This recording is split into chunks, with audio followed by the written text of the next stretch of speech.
We're following a developing story in Baltimore City tonight. A teenager who was washing windshields has been shot at a busy intersection. Rachel Carden is live in Bolton Hill tonight. And Rachel, of course, you spoke with an eyewitness who called 911, not realizing he too was a victim. Tell us about it. Yeah, that's right, Vic. So the man who we spoke to didn't want to be identified, but he said he called 911 before he realized that his truck had been shot 3 times. He says as he was parked at this red light behind me, he saw 3 men jump out of a black car. He heard gunfire, and as they drove away, he saw a young man lying in the street.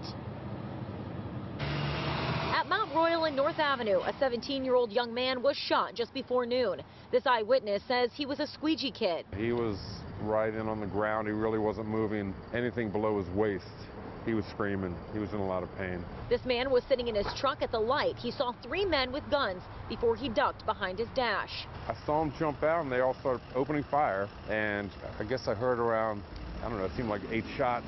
As the shooting stopped, the man looked up and saw the victim on the ground, so he called 911. I was on the phone with 911 and I got off with them and I was getting ready to leave. I figured, well, let me just make sure my truck isn't hit, so I got out and I saw all my radiator fluid was leaking. His truck now has 3 visible areas of damage. One through the radiator, one next to the radiator, and one on the fender. The man says he was just driving home and knows what happened today could have taken his life. I'm just lucky. It could have been a lot worse.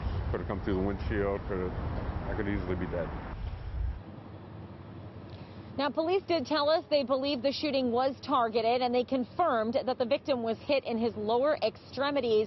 Again, those injuries are non-life-threatening. We did call police back to see if they could confirm anything about the suspect or suspects at this time. They say they're not releasing that information just yet. We're live at the intersection of Mount Royal and North Avenue. I'm Rachel Carden for WJZ.